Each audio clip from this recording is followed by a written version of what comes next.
Les soignants ou les médecins doivent fournir des informations claires et précises. La personne qui entre, c'est le secrétaire qui entre pour déposer les dossiers. Et deuxième personne qui entre, soit l'infirmier ou je ne sais pas, il entre pour poser une question au médecin. Et non, tu as le droit de dire au médecin, docteur, s'il vous plaît, pour le respect de mon intimité, si vous pouvez fermer la porte. Ou tu as envie d'accoucher, parce que tu n'as pas l'argent sur place, on te laisse dans la salle d'accueil, toi-même tu te bats ou tu accouches toute seule. Docteur, s'il vous plaît, pourriez-vous changer parce que je ne supporte pas. Si vous pouvez me prescrire à la place de tel médicament, prescrivez-moi tel médicament. Ouh, c'est parti. Le médecin m'a regardé pendant quelques secondes et il a pris le stylo, il l'a jeté sur la table. Donc, c'est toi qui deviens médecin maintenant. Tu veux prendre ma place, hein? C'est toi qui deviens médecin. Il a une jambe cassée ou il a une jambe broyée. Et du coup, on ne veut pas l'accueillir ou on ne veut pas lui donner même le premier soin parce qu'il n'a pas l'argent sur place. Quand il te donne l'ordonnance, tu prends l'ordonnance avant de sortir. Tu arrives dans un cabinet, quel que soit le cabinet. Entrant, tu trouves que c'est ton ex ou soit c'est ton voisin de quartier avec qui vous vous disputez tout le temps. Ou soit c'est ton ami d'enfance que vous êtes séparés en colère, vous n'avez pas pu garder contact. Et quand tu entres, tu ressens un malaise en toi ou une sensation de gêne. Et qu'est-ce que tu peux faire à cet instant-là? Bonjour, j'espère que vous allez bien. Je réponds au nom de Blandine Milambo et je vous souhaite bienvenue sur ma chaîne et je vous souhaite aussi bonne continuation. Merci. Top, c'est parti. Alors, l'information aux patients. Quelles sont les informations auxquelles tu as droit de savoir? Les soignants ou les médecins doivent fournir des informations claires et précises. Doivent s'assurer que vous avez compris l'information qui vous a été fournie. Donc, toute personne a le droit d'être informée de son état de santé. Le patient est un acteur principal de sa santé. Avant que votre médecin vous fasse les soins médicaux ou une intervention chirurgicale quelconque, il a donc l'obligation de vous en informer. Donc, de votre état de santé et de son évolution, des traitements ou actions de prévention, son utilité sur votre santé et son urgence, et le déroulement des examens. Donc, vous êtes obligé de savoir les risques et les conséquences éventuelles qui peuvent entraîner ces traitements ou l'intervention chirurgicale. Les médecins doivent vous dire aussi les conséquences prévisibles au cas où vous refusez une intervention chirurgicale de votre part. Alors pour les enfants ou pour les mineurs, ce sont les parents qui décident à leur place. L'égalité de l'accès aux soins. Quel que soit votre rang social, que tu sois pauvre, riche, vous avez droit d'avoir un soin de qualité et un bon accueil aussi dans un centre hospitalier. Il ne doit pas y avoir de discrimination au niveau des soins et de l'accueil. Ou tu as envie d'accoucher, parce que tu n'as pas l'argent sur place, on te laisse dans la salle d'accueil, toi-même tu te bats ou tu accouches toute seule, ou tu es accidenté, tu as des sangs qui saignent parce que tu n'as pas l'argent sur toi. Non, ça fait partie de vos droits. C'est dans vos droits. En cas d'urgence, les soignants ou le médecin doit soigner la personne, quel que soit son rang social. Et ce n'est pas pour rien que les soignants ou les médecins ont signé le serment d'Hippocrate. Donc, c'est vraiment triste parce que surtout en Afrique, la personne est souffrante ou il vient de faire un accident, il a une jambe cassée ou il a une jambe broyée et du coup, on ne veut pas l'accueillir ou on ne veut pas lui donner même le premier soin parce qu'il n'a pas l'argent sur place.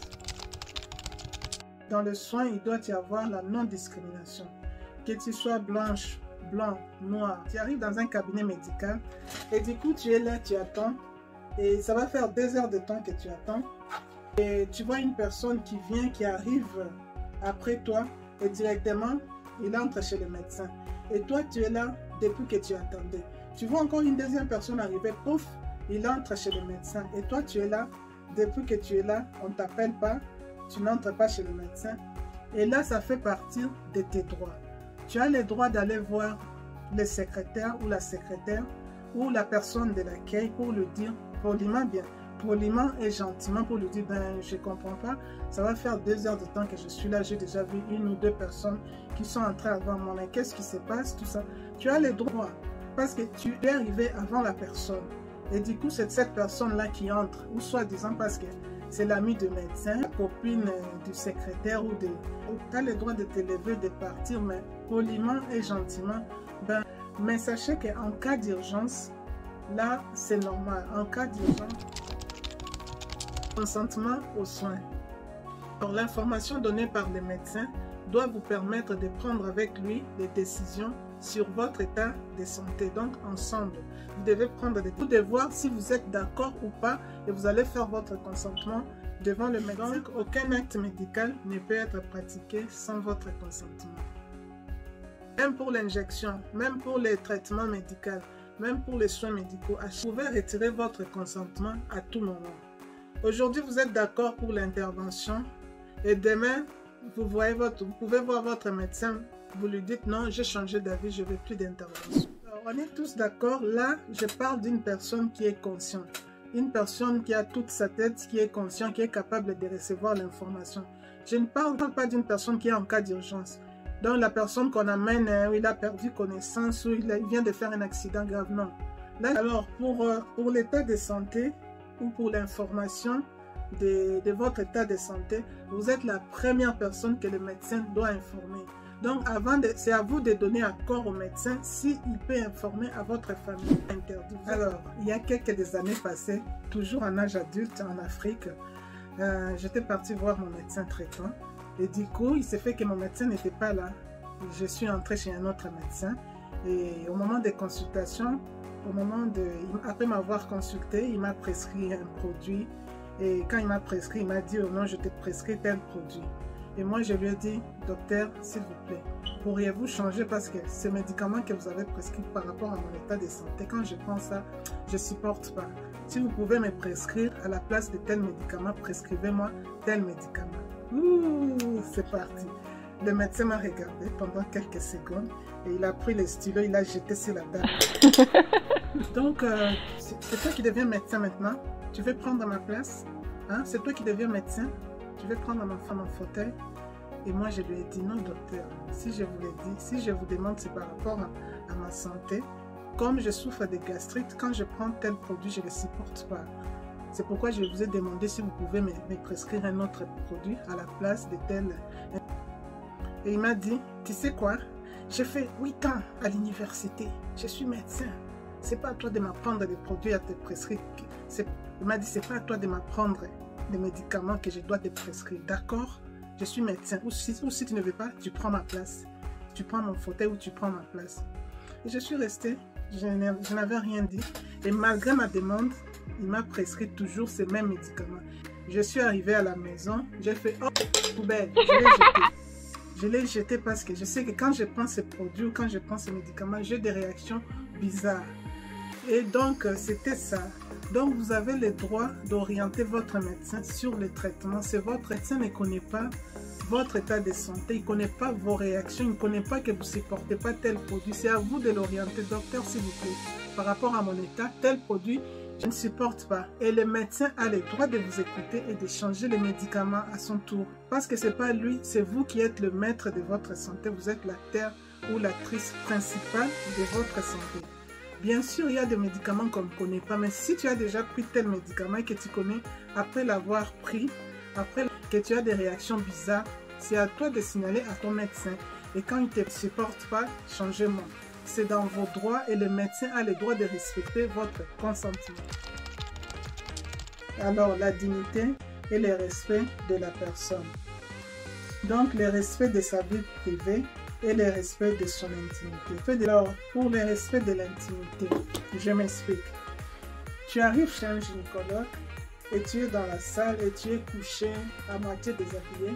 Et du coup, tu vois, la première personne qui entre, c'est le secrétaire qui entre pour déposer les dossiers. La deuxième personne qui entre, soit l'infirmière ou je ne sais pas, il entre pour poser une question au médecin.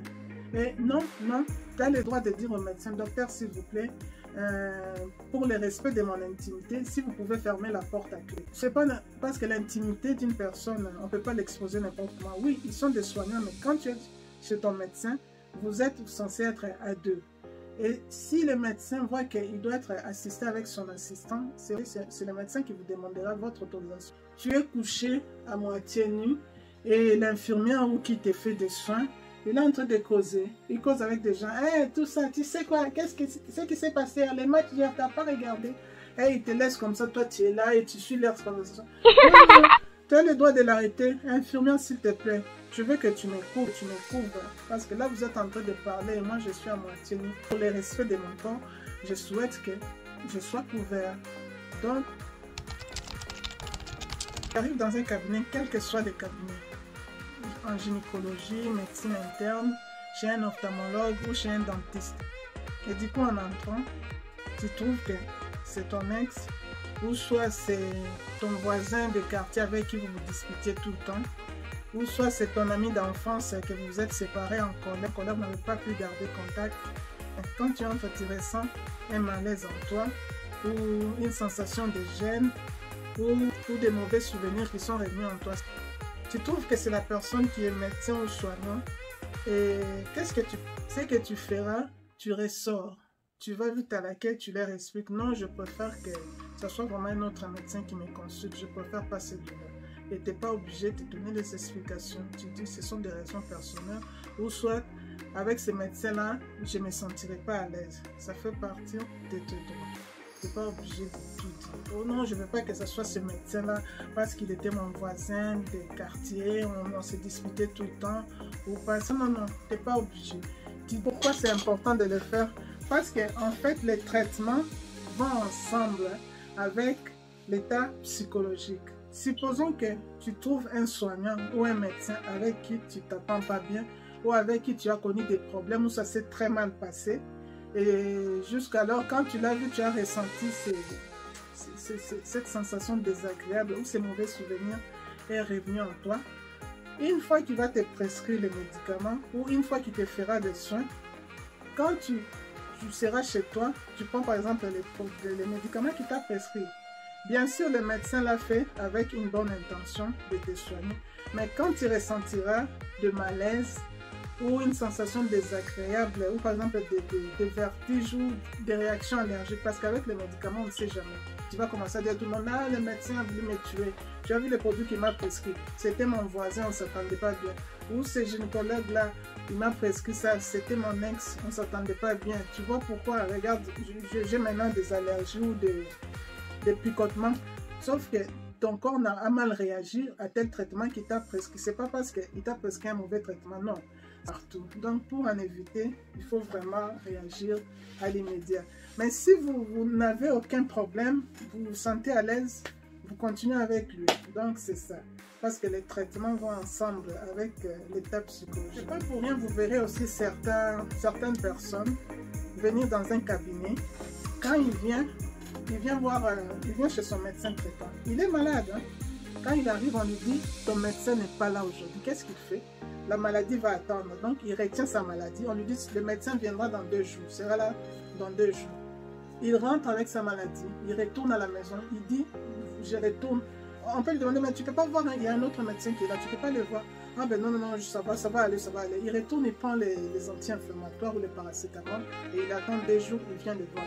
C'est parce que psychologiquement, il s'est dit, avec tel médecin, quand il me prescrit des produits, je me sens directement mieux. Et celui-là, je ne le connais pas, j'ai peur qu'il me proscrit. Donc, c'est psychologique. Alors, il y a certaines personnes qui peuvent être malades.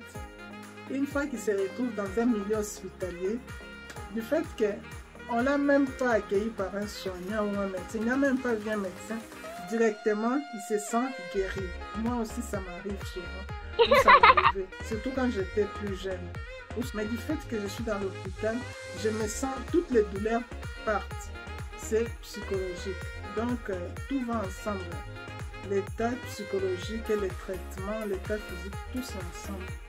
Alors, tu as le droit, en fait, il y a des fois, tu vas voir un médecin, mais tellement, il te donne des informations sur ton état de santé, mais il utilise trop de termes médicaux.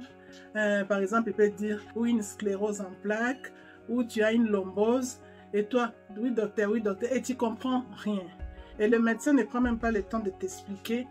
Et du coup, tu comprends rien, et tu sors comme ça, sans explication, sans poser des questions, et tu arrives à la maison, ta mère, ou ton frère, ou ton père, ou ton épouse, te demandent, mais qu'est-ce qu'on a trouvé? Qu'est-ce que le médecin dit? Ah ben je sais pas, il a dit que j'avais ça. Il a utilisé tellement de termes que je n'ai même pas compris. Je sais même pas, tu sais même pas au juste de quoi tu souffres.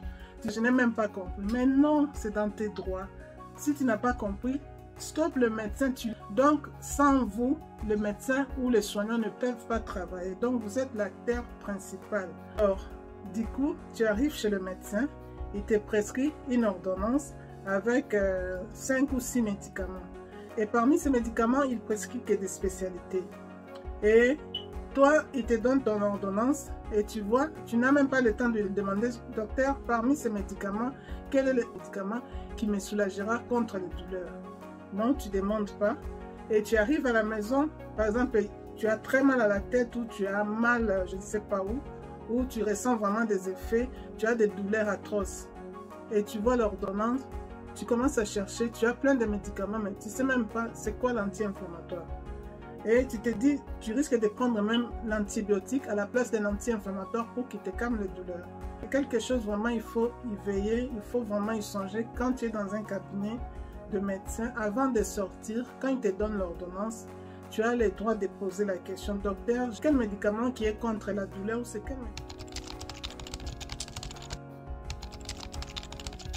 droit d'avoir aussi la personne de confiance. La personne de confiance, c'est une personne... La personne de confiance, ça peut être ta mère, ton époux, tes enfants. C'est toujours important d'avoir une personne de confiance. Même quand on vient de voir un médecin ou on vient de l'hôpital ou même quand on est hospitalisé, c'est important parce que en cas de problème ou en cas d'un petit souci, c'est cette personne-là qui prendra les relais, qui connaîtra ton état de santé, tes traitements. Lorsque le médecin change de traitement, c'est toujours important d'en informer. Même quand l'infirmière vient te piquer, le jour où tu feras une crise ou tu seras gravement malade, c'est cette personne-là qui saura expliquer, non, il avait l'habitude de prendre tel traitement. Alors, j'espère que cette vidéo vous a plu. C'est vrai, c'est vraiment un thème assez vaste. J'ai pris mon temps pour le préparer et je crois qu'il vous a plu. Et je vous souhaite bon courage et prenez bien soin de vous. À la prochaine.